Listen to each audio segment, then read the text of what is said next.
If you're following Brackeys 2D movement tutorial, it won't work with the instruction on the screen. Of course, it was made a few years ago, but in order to fix that, you need to do a couple of changes. In your tile map here, you need to add a component called tile map collider 2D. So you can simply add it from here, add component tile map collider 2D. That's what you need to add. I already have added that. And also in the script, in the player movement script that you need to write.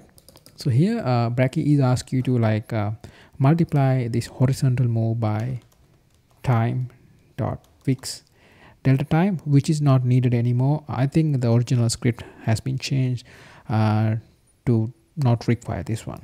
So that's all you have to do. Then the script will work. Then you can play the game like this.